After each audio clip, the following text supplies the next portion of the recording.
Good afternoon, everyone. Before we turn to the main part of the briefing, I'll just give you an update on today's figures. The total tests undertaken now stands at 3,670.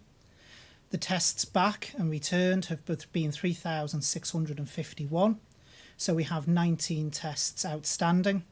The total number of confirmed cases continues to be 329, and there have been no new cases since yesterday. The number of active cases now stands at 39.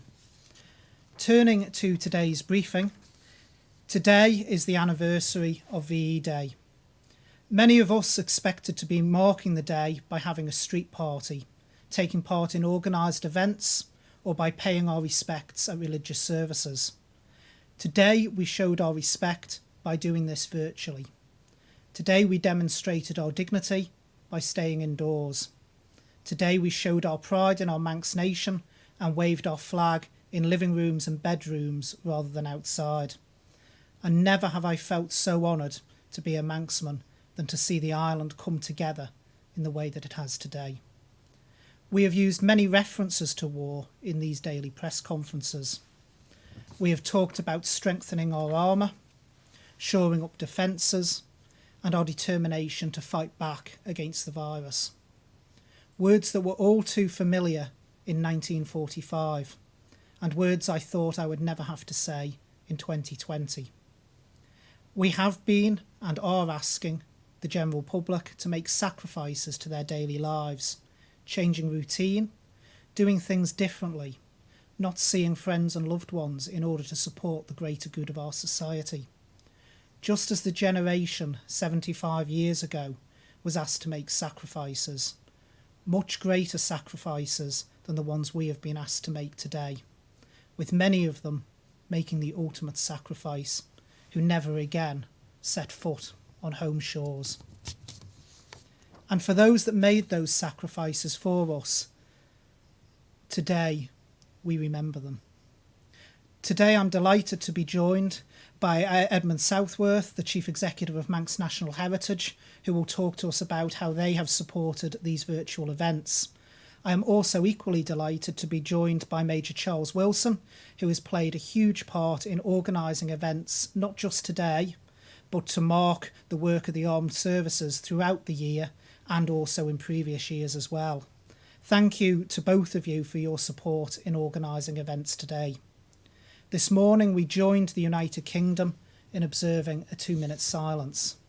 And this afternoon at 2:55 p.m, a bugler played the last post from the summit of Snae Fell, followed at 3 p.m. by a piper who played Battles O'er and VE Day 75, a new piece composed especially for today's events. These joined in sync with hundreds of other locations around the world, including the highest peaks of the 4 nations of the United Kingdom.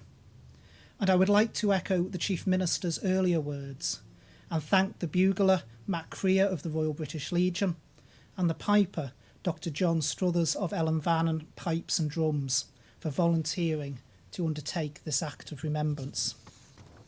This event has been captured on video and shared on social media and will be made available to anyone that requests it.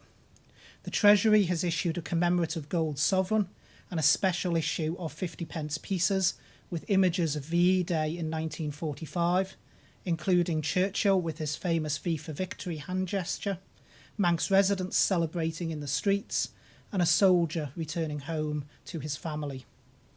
I also know that the Royal British Legion standard bearers around the island joined a UK-wide initiative to parade and salute in their homes or gardens this afternoon.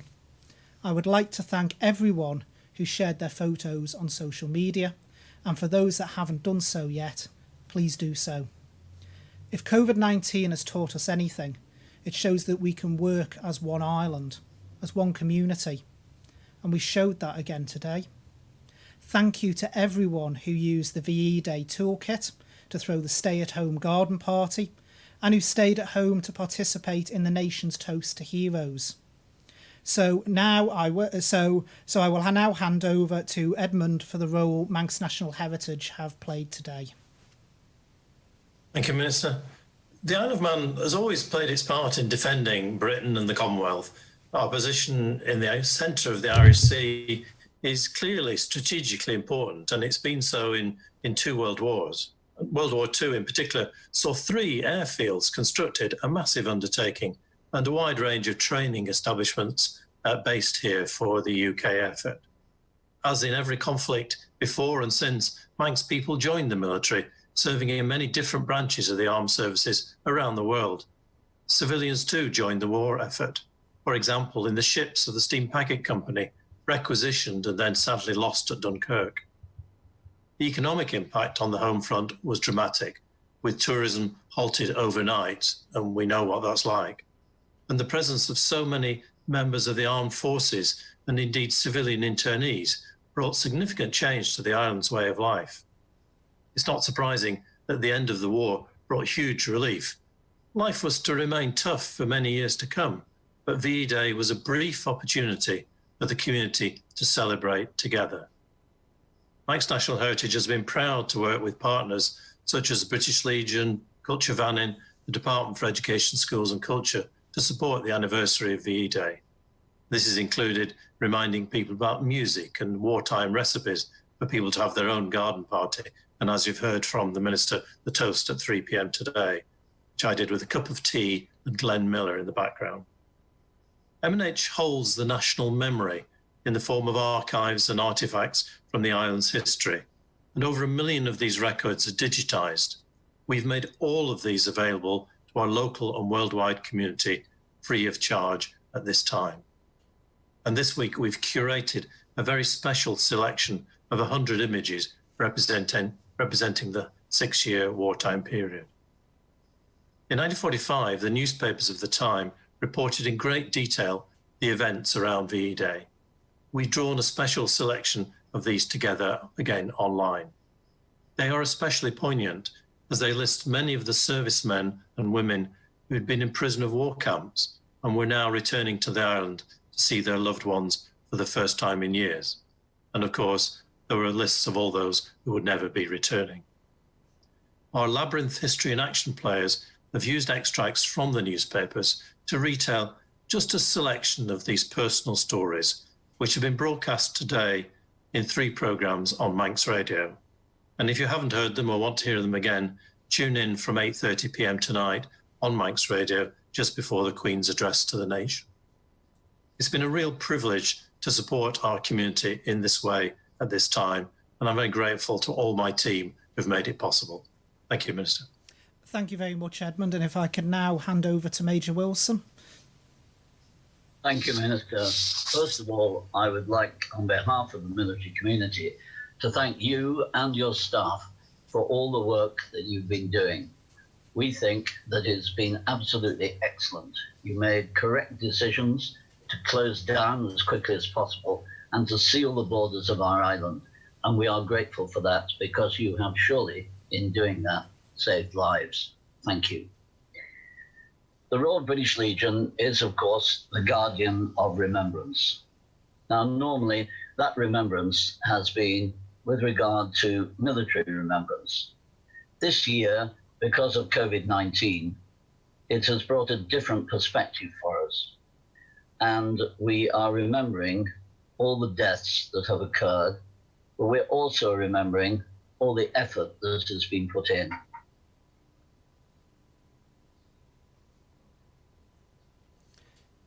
Oh, we've lost Major Wilson there. We will come back. We will come back to Charles when we've got him. But in the meantime, I'll bring in any questions. If we'll move to questions from the media, we will get Charles back. And first up on my list, I've got Sam from Isle of Man newspapers. Good afternoon, Mr. Ashford. I suppose now I think we should address the elephant in the room with the bank holiday. Can we get an explanation as to what's happened with all this, please? Because obviously it appeared on the Tynwald Order paper that the senior race day one was being cut, but there was never a mention of an additional one until this morning's committee hearing. Can we just get a bit of an idea of what's going on? Yes, the plan was that there would be the additional bank holiday announced before it actually went to Tynwald. because we needed to confirm the date. It had been talked about since we'd actually discussed about cancelling the Senior Race Day bank holiday, because one of the things we thought was in relation to the community, and lots of things aren't operating at the moment. So there's certain types of retail that aren't operating. Certainly pubs, clubs, restaurants aren't in a normal circumstance. So we felt rather than having a Senior Race Day bank holiday, would it not be better later in the year to have a bank holiday which could recognise all of the work that our healthcare professionals, our entire frontline staff, and also our wider community had actually done around the pandemic.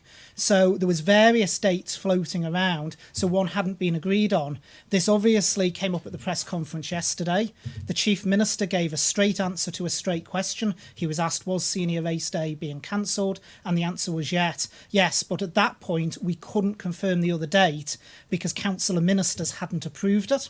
So because it leaked out yesterday, this morning, Council of Ministers was actually asked to confirm which date they wanted to go for, and that's why this morning at the hearing the Minister for DFE was able to announce it, because you've got to understand we can't announce things on the hoof without having first of all had Council of Ministers approval. But the plan all along was to have a bank holiday later in the year in order to recognise and honour all the work, which is a tremendous amount of work across our whole community that has gone on. And obviously we hope by then that there will be more parts of the economy opened up so people can benefit from the extra spending that bank holidays normally usually bring.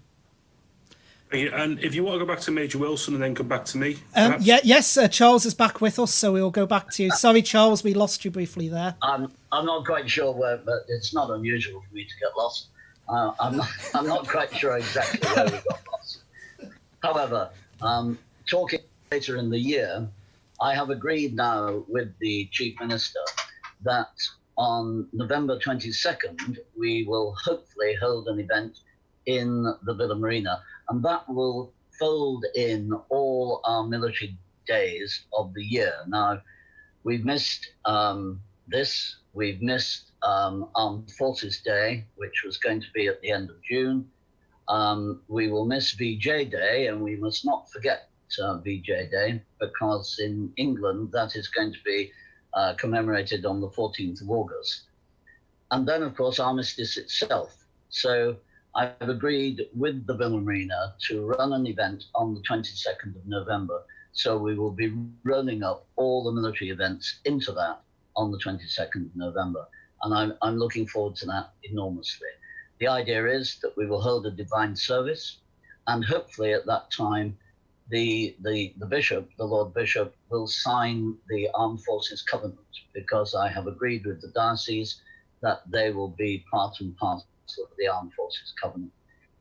We will then have our usual tea, hopefully, and then in the evening we will move from remembrance to come up to celebration, and we will then have a concert of some sort in the evening. But that has not yet been planned, but the date is firm, the 22nd of November. Well, that is absolutely excellent news, Charles, and I know our Ireland community will get fully behind that. And it is important that we do get something into the calendar this year to be able to mark that, both, as you say, as remembrance and also celebration. So thank you very much for all your efforts in that behalf, on that part. Not at all. Lots of people are making efforts.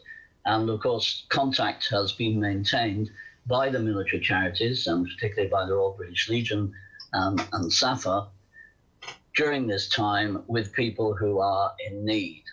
And at the younger end, and I'm always pleased when I see the younger end taking part, we've had a massive help from the Army Cadet Force. And what they have done is to open a Just Giving page, and they have reached their target this very day of £750. They use the expression 75. So lots of people did lots of things. For example, one of the lieutenants, Sean Domingo, walked 75 kilometers. Lance Bombardier Hidson, he cycled 75 kilometers. Lance Bombardier Bradley, a mountain bike to the peak of South Peru, and then did a race afterwards. And Cadet Grace Straw walked 7.5 kilometers every day. even, I am told by himself, they're aging, and he's not aging, Commandant Major O'Regan ran 7.5 miles every day.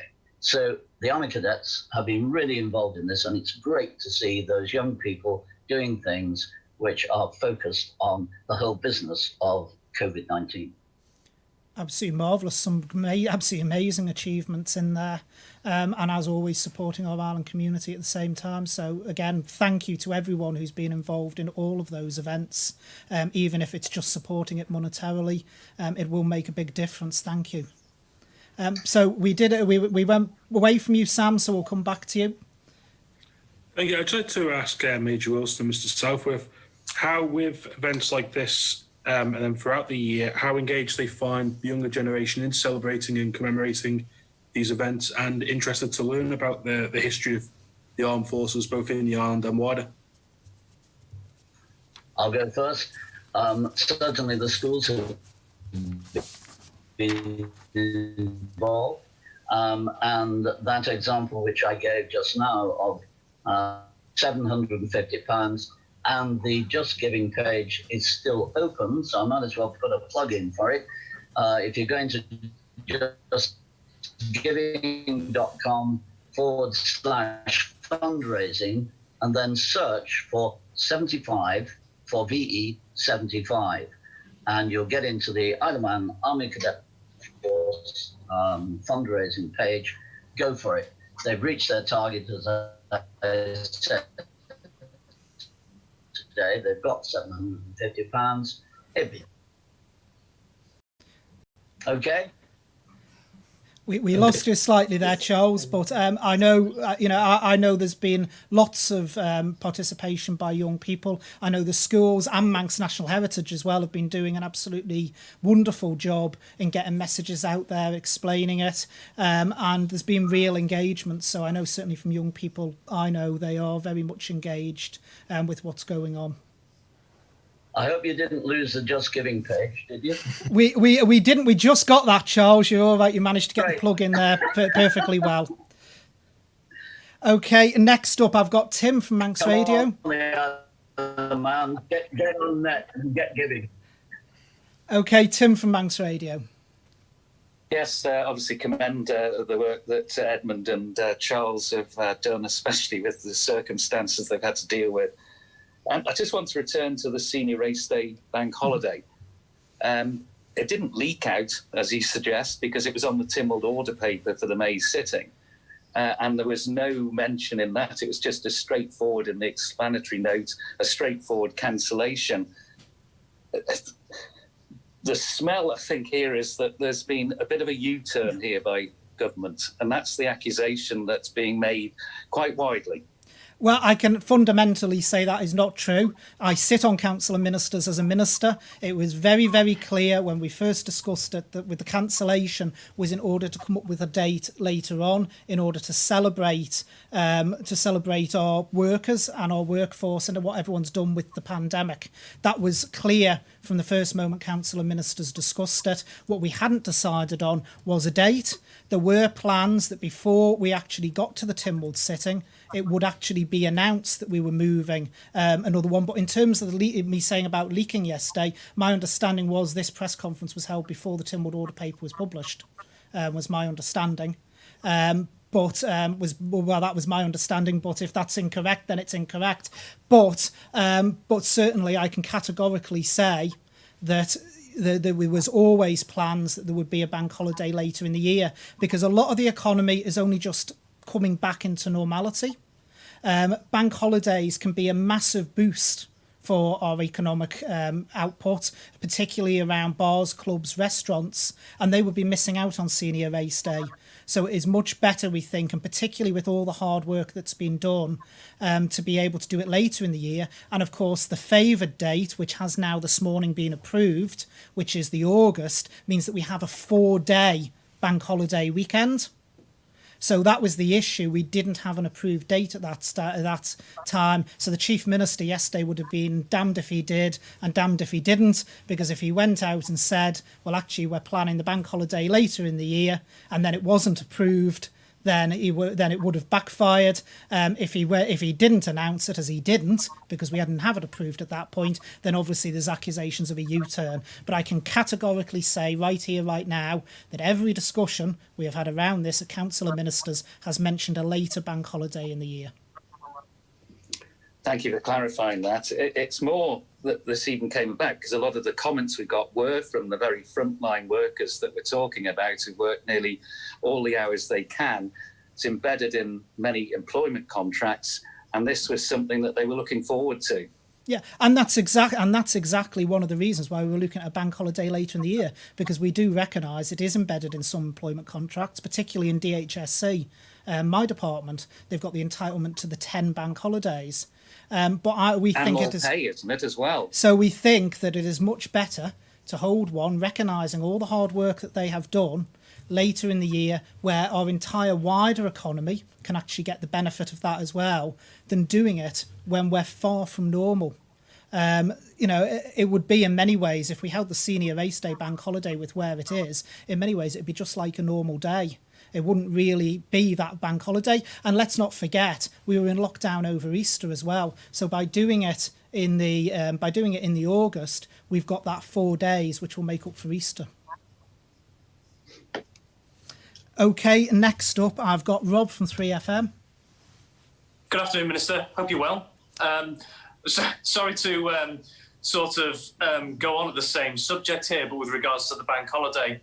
Obviously, these final key decisions do rest with the Council of Ministers and lots considered. You've clarified a lot here, but how sometimes before these decisions are made are these suggestions given to the likes of our key workers and members of the public or councils or whichever, for which they can consider and give their own feedback? Because with something like a public holiday, there may be plans around it and so on.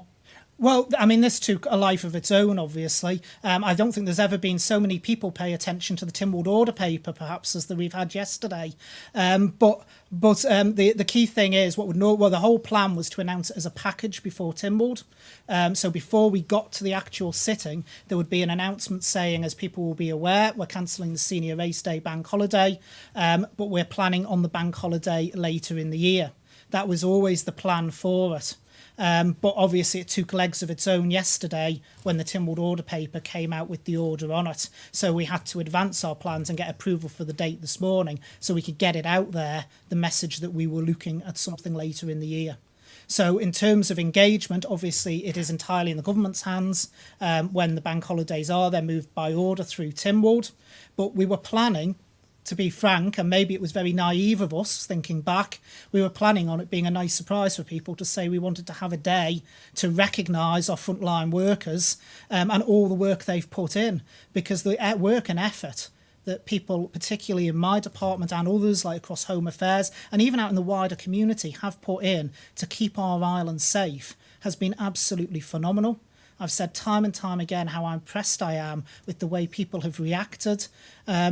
And I think it is important we recognise that. So maybe it was very naive of us in hindsight to think that we could actually do it as a nice surprise nearer the date of the Tynwald sitting by announcing that later bank holiday.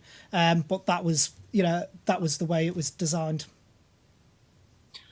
Okay, thank you. My second question on a slightly different note, something you mentioned yesterday, I believe, about plans for a phased return for non-essential healthcare. I know you haven't put any deadlines on that, but we're going to be in a situation where certain services are coming back, but large amounts of the medical workforce are still going to be involved in the fight against COVID-19. So if there is a backlog of appointments, how much longer are these people going to have to wait for the likes of clinics, appointments and operations once they do return? At the moment, Rob, we can't put a timescale on that because we're going to have to assess the backlog, first of all, by speciality. Equally, we're going to have to see which services are turned back on, because as I've made absolutely clear from the very start, we are not going to go from a service being shut down to suddenly a service operating back at normal. If a service has been shut down, it's been shut down for a clinical reason as to why that service can't operate. And we're going to have to start unwinding that. So it is going to be stage by stage. There are, as you rightly say, staff at the moment who've been redeployed in the fight against COVID-19, and that has to be unwound as well, because we're not suddenly going to have this magic bank of extra staff to put back in to run those services. It will be those staff who are now in the battle against COVID-19 returning to normal duties. So we've got to equally balance that out to make sure we don't do anything that would actually damage our response, that we don't turn on a service that then pulls people away from something we still need to keep in place. So it is a very fine balancing act. There's guidance being drawn up now as to which services can resume and in what way and at what level. And I'm hopeful that I'll be able to make announcements around that before the end of next week. Thank you. And then last up, I've got Paul from MTTV. Hello there, David. Can you just confirm, by the way, that tests are taking place today, being a bank holiday? Would that normal service be continuing? My understanding is normal service is continuing. Now, 4,500 people have signed a petition to keep the date for the Senior Race Day bank holiday. That is a phenomenal amount of people in the Isle of Man. Clearly, this is touching a nerve. And whatever you're saying about it's going to be better later on, what do you say to those 4,500 people who want to keep it where it is? Well, the first thing I would say, Paul, is I believe the petition was set up before the announcement, which we had been trying to keep as a surprise in a few weeks' time, that we were going to do a bank holiday later in the year. The petition is based on the fact, and my understanding, that people thought they were losing a bank holiday. As far as I'm aware, it wasn't set up after the announcement this morning of the later bank holiday.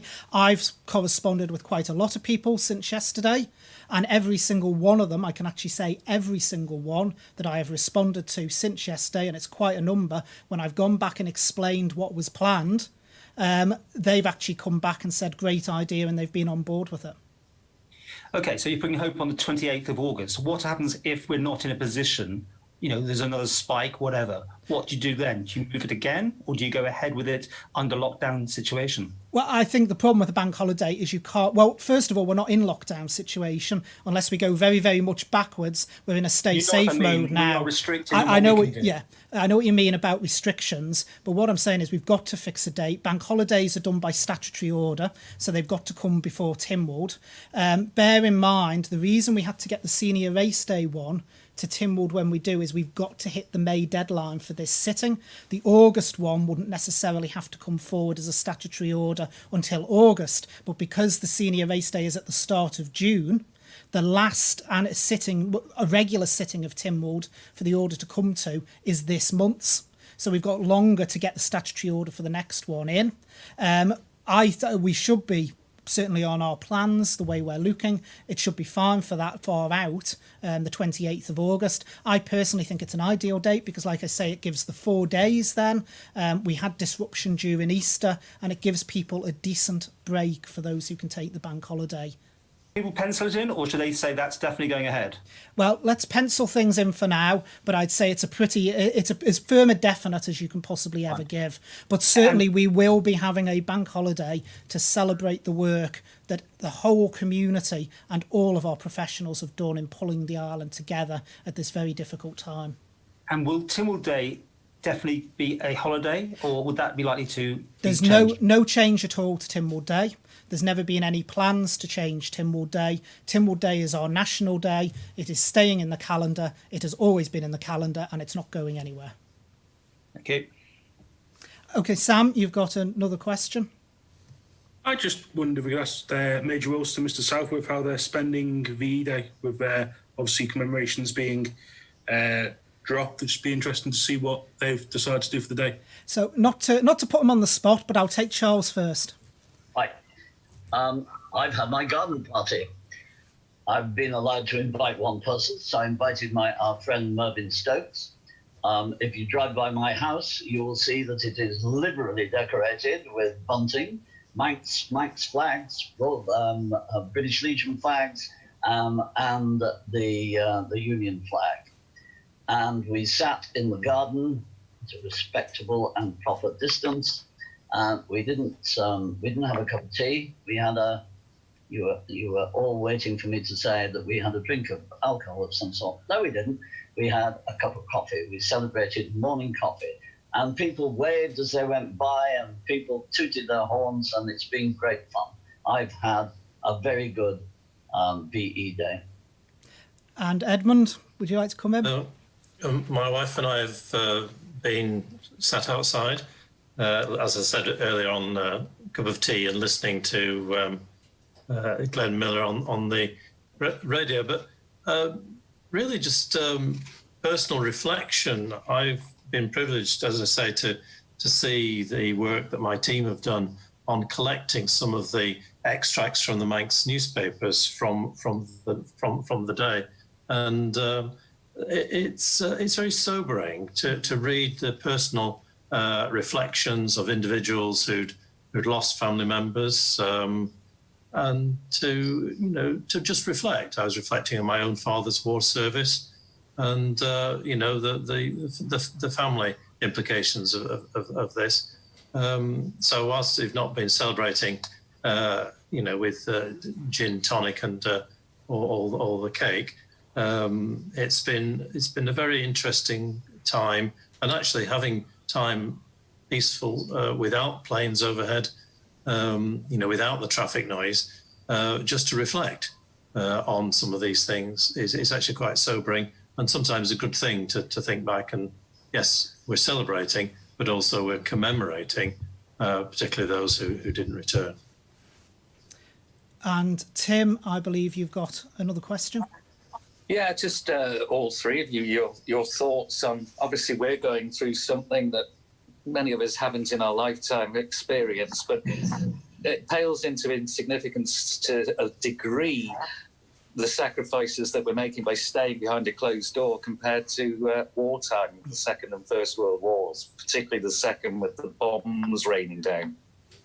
Very, very much so, as I said in my opening remarks there. The generation that came before us was asked to make a huge amount of sacrifices, and many of them made the ultimate sacrifice. They went to other lands and they never returned home. And I think it is important on days like this that we remember just the sheer sacrifice that everyone made, be they at the front line, out at war, or whether they stayed here on the island at home and they actually did their bit there. I think it's very important that we never, ever forget the lessons of history. I've said that before at this podium, and I think it is important that we do remember them. And I'll bring Edmund in now. And if I just quote from the Mona's Herald, Tuesday, the 15th of May, 1945, leading seaman Douglas Corlett, Victoria Ramsay, has returned home on VE Day. He's been a prisoner of war for 4.5 years and had a tough time. I don't think any of us can contemplate or think, just because we've had a few weeks with things being delivered to our doors. And yes, it's stressful, and yes, it's difficult for people, but I don't think we can consider what life was like in armed conflict. Charles, is there anything you would like to add? I'd just like to endorse what has already been said.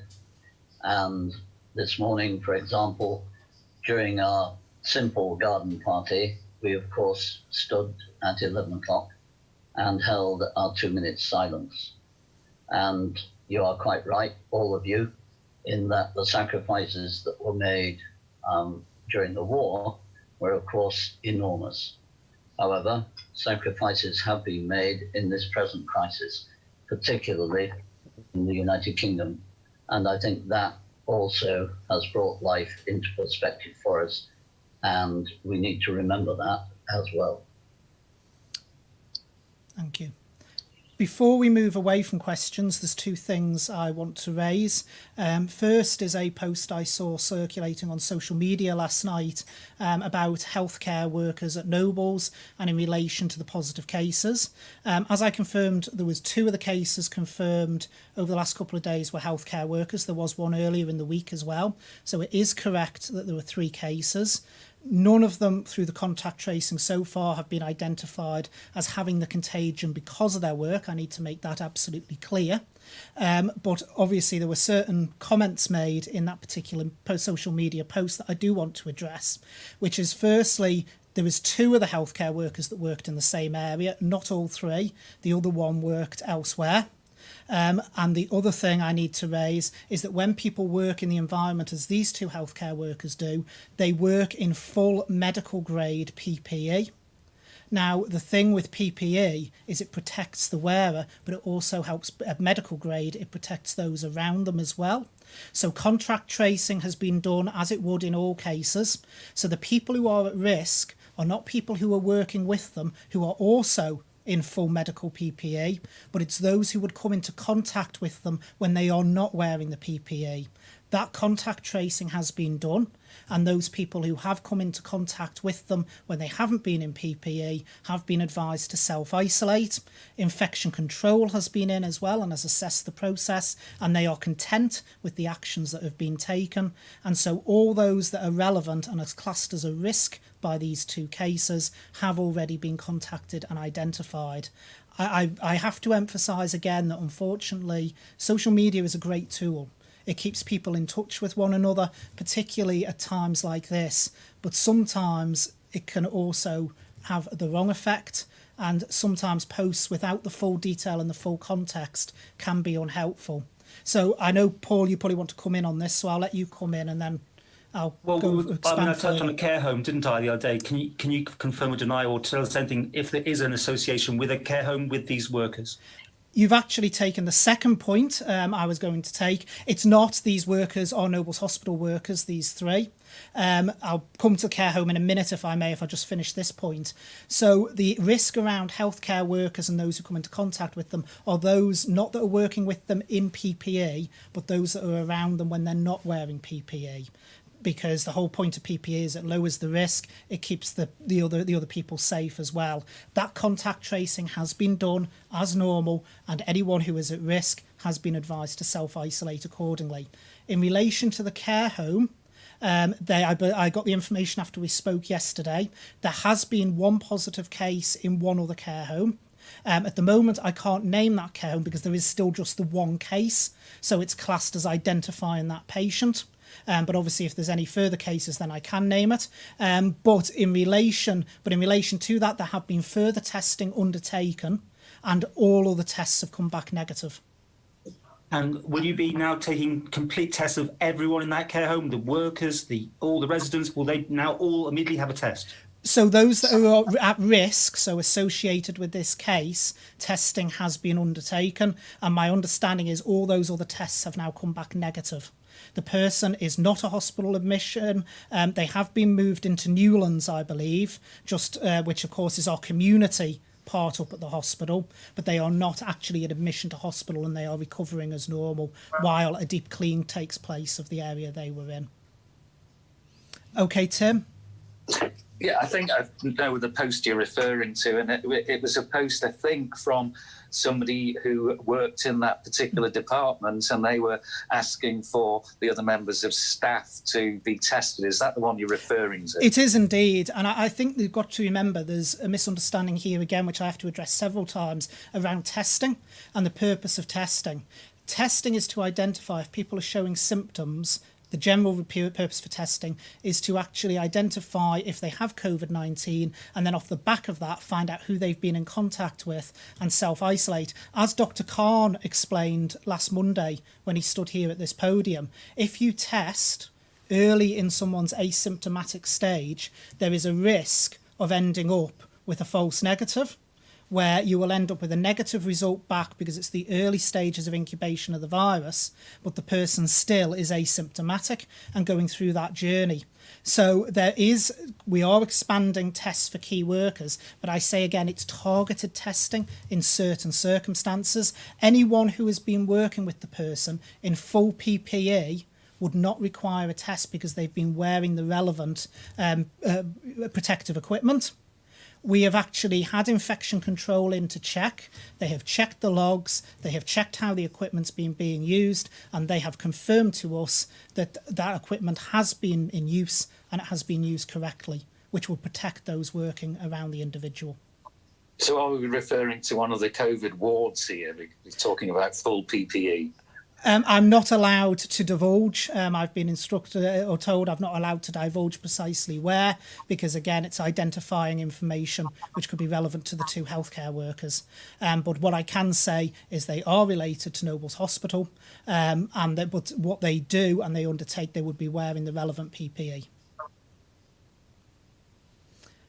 Okay, well, thank you very much indeed. Oh, and sorry, there was one other thing I did want to mention, because Charles very helpfully mentioned about bunting and having all his bunting up. I don't want to embarrass you, Tim, but I've heard stories this afternoon that you've gone out of your way as well, that you and Jane have got the house very well decked up, I believe. So thank you very much. I have to say that's more Jane's work than mine. Modest as ever, Tim. But yeah, I believe it's absolutely fabulous. And I've been getting fabulous reports of people who've been walking and driving past. So thank you for getting into the spirit of it. So in closing, I think it's important that we must never forget the sacrifices our community and the wider world made all those many years ago that made VE Day possible. Today in 2020, we are as a nation and as a community asking people to make different forms of sacrifice for the wider benefit of the Ireland we all love. It is not easy, and at times it is heartbreaking and frustrating. But I know in my heart that this generation will rise to face its challenges and surmount them, just as the previous generation did all those years ago. So remember, stay home where you can, stay safe, and protect your community. Today, on the 75th anniversary of VE Day, and in the days, weeks, months, and years to come, as we think back to all those who made the ultimate sacrifice those many years ago, we will remember them. Thank you.